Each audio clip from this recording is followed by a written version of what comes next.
Good afternoon, everyone. Welcome to Scubetv. We always, senior citizens in our community and try to help them whatever way we can. But there are organizations, who dedicate themselves in servicing the senior citizens in different ways. We have another organization called Capital City Village, and Tommi Ferguson is representing that organization. They do service the senior citizens at their homes in the city of Austin, Texas. So welcome to Scube TV, Miss Tommi Ferguson. How are you today? Doing well, sir. Thank you very much for the opportunity to talk with you and your viewers. Thank you. You're welcome. And can you tell us about Capital City Village a little bit, please? What exactly they do and how they do, please? Absolutely. Capital City Village is a local nonprofit that helps seniors in Austin live longer in their homes for as long as possible. And we do that through a mix of programs that are social and engaging and informational, as well as services that support the seniors as they need, primarily transportation, minor home fix-its. Technology support has been really critical this last year. So we feel like with these supports and keeping people connected to their community, we can avoid social isolation and provide them with the services that they need to live well in their own homes for as long as possible. And so that opportunity to age in place is really meaningful for a lot of people here in Austin. So very nice. Can you tell us about yourself also? It looks like you've been with the nonprofits for a long time. And so can you tell us a little bit what other nonprofits you serve and how you got into Capital City Village, please? Absolutely. Well, I got interested in the nonprofit world when I was in graduate school pursuing my master's degree. And I was really focused on housing innovations for seniors, things that were supportive and innovative that would bring new programs and services to seniors. And when I was in graduate school, I began hearing about this thing called the village concept that began in Boston. And I was really curious about that and just kind of kept reading about it. And so when I finished graduate school, I had the opportunity to work in the nonprofit sector for a conservation nonprofit, which was really a very nice experience. And then when I moved to the Chicago area, then my family moved up there, I knew that there was a village organization for seniors opening in that area. And so I got interested, got in touch with them, and started working as a volunteer, and then eventually an employee, and then eventually directed the organization. And I started that work in about 2009, but the villages that started, the first one opened in Boston in 2001. So I just kept reading about the growth of the village concept, and then when I saw an opportunity to get involved, I did that starting in about 2009. And I spent several years with that organization, that nonprofit village in the Chicago area. And then when my family moved back home to Texas, I found the opportunity to work with Capital City Village. And the village organizations, the movement, really, the whole concept has caught on and is really getting popular. And there are now almost 300 organizations, a little bit like mine, across the country, across the U.S. They're usually in areas where seniors find a way. They want to stay in their homes for as long as possible, and they work together to build a nonprofit to bring the services and the programs that they want. Very nice. Can you tell us, you did mention about the village concept, a couple of times. What exactly is this village concept? Sure. The concept is really fairly simple. It's that with a little bit of organization through a nonprofit or possibly through a partnership, you can put in place the programs and the services that seniors need to stay in their homes for a little bit longer, for as long as possible. And so really it's that combination of programs for information, for social engagement, for getting together with friends and building information around aging issues or current affairs. Those are really the programs that help people stay connected. And then on the other side of things is the services. And those services are usually supportive. So they're not like home care. We don't dispense medication or any sort of personal care or medical care. we do things that are supportive through our volunteers. And the volunteers help with transportation to medical appointments or grocery shopping. They help with minor home fix-its, and they help with a lot of technology support. And so that really saves them money for having to pay service people out of pocket repeatedly for just small services. And so those are really the supports that we provide. And so the village concept is really that combination of programs and services, and then referrals to professionals when you need one. And that's really done mostly through volunteers, sometimes with a staff like my organization.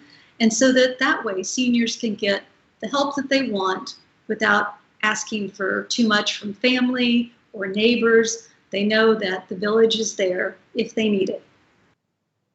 Well, it's a very nice concept. I mean, I know they need the support. I mean, everybody needs support, but seniors, I mean, they need a little more compared to the other regular people. So what kind of programs do you have with your organization? Let us say, you mentioned about seniors. I mean, what different programs? Probably, can you elaborate a little more, please? Sure. So we have social programs where people can get together now on Zoom. So all of it's done interactively this year, of course, because of the circumstances. But previously we would gather in person for coffee once a week, or we had a movie group that would go out to the movies together, or a domino group that would get together. We have a book club. So we have a discussion group that gets together and talks about current affairs. We have another group that gets together and looks at poetry and reads poetry and examines it. And so those are social activities. But we also have informational programs. So we'll have people come in, mostly medical experts, to talk about, say, anything from bone health, say an orthopedic person, to a dermatologist that spoke about healthy skin as you age. Mostly medical experts that will come in from the local community and make their expertise available to us, share that information, and open it up for questions. And then we also have interesting things about current affairs, local celebs that will sometimes give their time to us and ask questions and be available to interact with our seniors. Very nice. And you also mentioned earlier like home repair projects. So what exactly do you do and how does it work? So the which one for which projects? The home repairs. I mean, you said, I mean, there are fixing some home, I mean, some of the homes, you mentioned. So what exactly do you mean by that? Well, you know, it takes an interesting range. It could be anything from helping replace a hard to reach light bulb, installing a ceiling fan, some minor changing out the ducts and the filters in your air system. It could be, you know, fixing a faulty cabinet knob or cabinet door hinge, little things like that, so that you don't have to call a repairman or pay a professional, you know, out of pocket, when a volunteer can come and help you, and they know how to bring their expertise to help you out. So it takes a full range. Sometimes it's like explaining a new computer, or loading some software on your device, or installing a printer, help you navigate some of those technical issues. That's been very important this last year as we've tried to get people up and running on Zoom, because we want as many people as possible to be able to interact. And, you know, we've got virtual interaction this year. It's not the same as in person, but it's the next best thing. Gotcha. Very nice. And you mentioned, I mean, also people do go, I mean, help them in breaking this loneliness. So what exactly, how does it work? I mean, do you match volunteers to the seniors, or how does it work? Can you, please help us out in understanding how it works, please? Well, absolutely. So we have a program where we put together buddies. So we have telephone buddies that will call maybe every day, maybe every week. They'll email and check in if you want to have somebody that just checks in on you periodically. And that way they're able to form friendships over time, maybe with some people that they wouldn't be able to interact with otherwise. We refer to those as improbable friendships. It's getting to know people that you wouldn't know otherwise. but you get to know them through the village. And so we really feel like keeping people connected to the volunteers, to a dedicated person that checks on them and makes sure that they're okay, and through the interaction that we provide through our programs and our other volunteers that can help with minor home maintenance and transportation. We feel like that helps really build those connections to other people and build a sense of community. And in doing so, we really try to prevent social isolation, which research has shown can be as much of a killer for older adults as heart disease. Yeah, okay. So that's a very, I mean, it is helpful for many of these high school students or people who have some extra time on hand, who can connect with the senior citizens and then help them in fighting their own loneliness. And so how do we, what kind of seniors, I mean, nowadays we call seniors 65 plus, but I mean, so usually who do you see? Or what age group or what categories of people do you see seeking help in organizations like yours? Sure. Our seniors range in age from about 60 up to 101. That's wow. Our oldest senior participating, and she's still very sharp. But that's the age range. The average is about 74, sort of an average range. Most of our seniors participating in the village are mostly independent. They might need a little bit of help with transportation or some of those things, but they're generally fairly mobile. We do have some people that use a walker or a cane. Our volunteers can certainly take care of that when they're transporting them. That's not a problem at all. But most of them live fairly independently. Some of them live by themselves. And so it's great to have the contact from our folks so that they don't become isolated. Some of them are still married or caring for a spouse. Some of them are also caregivers. So we really get a mix and a range. Some of them are in large houses. Some of them are in apartments or condos. And so we really get a nice mix. And about 1/3 of our seniors are modest income. So they live on either a small or a fixed income. And so they like having an affordable option that we help provide. Sorry about that. No problem. We totally understand. All coming in. It's linked to my computer. But like I said, about 1/3 of our seniors are modest income. So they live either a fixed income or something very modest. And we have a sliding scale on our membership dues so that we've got basically an entry where people of all income ranges can participate to the fullest. And again, we offer the same degree of services and programs for all the seniors that participate regardless of their income. Gotcha. Very nice. Okay. So, I mean, another point is, you need volunteers and a staff. So how do you manage your own volunteers? I mean, because you need to serve all number of seniors, you need about more number of volunteers. So how do you recruit them, or how do you train them and engage them? So I'd like to hear more on those things, please. Sure, absolutely. I'm sorry about that. No problem. If you want to take the call or if it's an emergency, you can go ahead and do it, please. Okay. No, that's fine. So our volunteers are critically important. We have a small staff, myself and a volunteer director who helps coordinate all of the volunteer activity and recruit new volunteers and train them. So she's really important to work with those volunteers. And our volunteers come in all age ranges. So the young people that are really good at technology and have a lot of energy, they connect with our seniors very well. And then also recently retired seniors. Some of the younger set, the 50 or 60 something folks, are also very good to give their time because they've left their professional life and now have some time and energy to give to their community.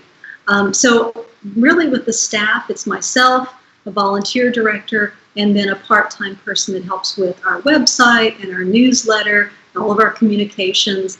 And so the volunteer director continually seeks out new volunteers, either through social media, sometimes postings at the local university, sometimes other civic groups.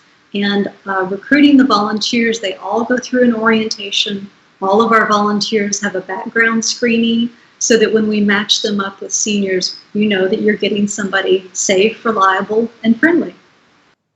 That was my next question. I mean, so there is when with the service comes the liabilities too, especially with the senior communities. I mean, they are a little susceptible for these kind of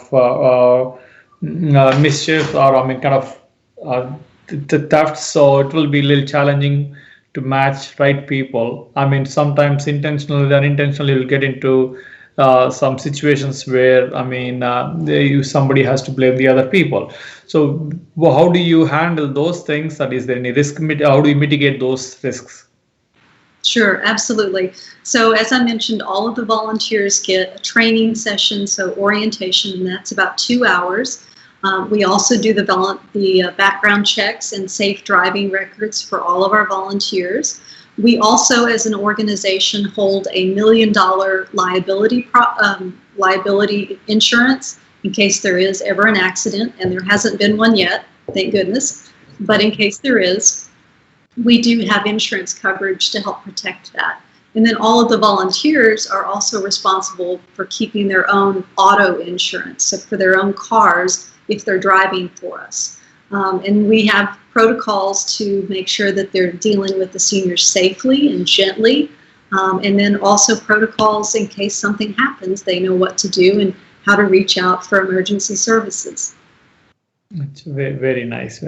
So how many seniors, I mean, your organization is serving right now? Sure. Currently, we have about 115 seniors that we're working with across the city of Austin. We don't go any further than outside of Austin. We just don't have the capacity to do that yet. But there is interest from the outlying areas. And right now, we've got about 30 volunteers that are active, say, in a given month. And then of that, about 10 or 15 that are very active. They do something for us every week, rather, if it's like hosting a program or making a drive to a medical appointment or dropping off some groceries. They really help out every week, and they've been fantastic to support us. We are looking at growing our membership and our volunteers, so we're always looking for new interest, and everybody finds a way to help support the organization. It's nice, even if somebody doesn't need it directly right now. We sometimes get folks that support us because they know it helps somebody in the community. That's very nice. If somebody would like to volunteer or participate in your program, how can they reach you and where can they find more information? Sure. The best source of information is on our website. It's capitalcityvillage.org, and capital is spelled with an A-L, C-A-P-I-T-A-L, capitalcityvillage.org, or you can email us at info@capitalcityvillage.org, and our local phone number in Austin is 512-524-2709. Very nice, thank you. And I mean, as you said, I mean, volunteers are very important portion, are important factor in the nonprofit organizations. So what do you do to keep them motivated and keep them engaged with your organization? Because I mean, one time you can recruit them, but I mean, sustaining that energy levels and enthusiasm for the long time is not that easy. So I'd like to hear from you on those lines. Sure. Well, we have ways of recognizing our volunteers. We have an annual Volunteer of the Year award. So we do that every February. We recognize somebody that's gone above and beyond and really helped us out over the last year. And then we also have every month, we have like a volunteer session where you can join us for virtual happy hour or coffee. And we like to also put information about our volunteers and recognize them in our newsletter. And so that's a nice way to profile. And also our members, our seniors, will write little notes into the office and talk about what a great experience they've had with a certain volunteer. And so we relay that information so that they know how much they're appreciated. And so we have little get-togethers periodically and then a big celebration every year where we honor the volunteers that do so much work for us. Very nice. So to do all these things, I mean, you need the volunteer support, and also you need the financial support too. So where do you get the financial support, and what are the ways you approach people for the support? Sure, absolutely. So from our operating budget, about 40%, 35 to 40% of our operating budget comes from membership dues. So like I said, members do pay a dues every year or every month, whatever they prefer. And that's on a sliding scale. So if you have a very modest income, you don't pay very much every month. And then the other 35 to 40% we do through our own fundraising activities. We have an annual luncheon, which we did virtually this year and live streamed on Facebook and YouTube. And that's called Keep Aging Weird, because that's kind of Austin's catchphrase. We also do an annual golf tournament. We participate in a citywide fundraising effort called Amplify Austin. We have some private donors that help sustain our efforts and help us fulfill our mission. And then we also have some grant funding. So a little bit of grant funding for some of our special programs, and that's been very helpful too. So individual donors, if anybody is interested in supporting our mission, you can find out more information at capitalcityvillage.org. Very nice. Would you like to share any memorable events? I'm sure there will be many of them, but anything, one particular one or two, which where seniors got help and kind of touched everybody within your organization, or one as our specific individual. I mean, if you have any of such moments, I would really appreciate. We'd like to hear from you. Sure, several. Even just recently, a woman got in touch with us, and she has a chronic health condition that limits her ability to drive and to get to her appointments. And she had called several other organizations and agencies and hadn't been able to find quite the help she needed. And so when we connected with her, we were able to provide the transportation she needed, as well as the technology support. We have a laptop that was donated by the city, and so we're making that available to her and helping get that set up. And so she was really grateful and wanted to, even though she has a very modest income, she wanted to make a small donation on top of her membership dues. And we've also connected people that we really wouldn't know otherwise. We have actually, within the last year, formed an important partnership with a group called SEVA. It's a local group here in town, the South Asian International Volunteer Association. And so we found that we were doing some of the same things, just for different populations of seniors. And so we got together and actually formed a partnership so that some of their seniors are participating in our programs and receiving our services. So they brought together programs like healthy cooking, chair yoga, and then we brought the services and the supports that they needed, like transportation. And we were able to form those improbable friendships. There's one woman that I work with a little bit, and her name is Nirmal, and she is just absolutely lovely. And she took us out to lunch last year when she was celebrating her birthday and when she got her citizenship. And she came over from India to live with her son, who lives here. And we've got some other folks that live with their daughter and her family. And they live in a multi-generational household. And so they are, getting acquainted with Austin and getting acquainted with other South Asian seniors, but also some Austin seniors as well. And so it's really been incredibly gratifying to work with a diverse set of people. And I find that, the folks that we help are just really, really grateful. And it feels so good to do a little bit here and there and help them out. Very nice. Nice to hear all these stories. So do you want to say anything, any final words to the audience about your organization or your mission? Sure. Well, again, the mission is, really bringing together programs and services to help people age well at home for as long as possible. And the mission really is a joy to work and execute these activities in our community. And I would suggest that if you are interested in building a community of seniors that help each other out, neighbors helping neighbors, volunteers helping the seniors when they need that help.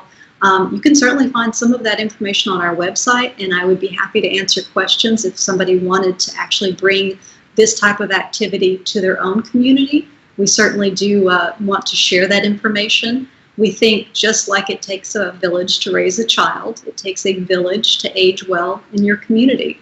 And so I would really endorse anybody in a community, big or small, to think about how they can really help the seniors that are part of their neighborhood, a part of their city, part of their civic group. It's incredibly gratifying, and it's really taking care of some of the most important people in our community. And I really do appreciate this opportunity to talk about what we do and to share the information with others. I would be happy to answer more questions if anybody has some follow-up, but I really do appreciate the opportunity.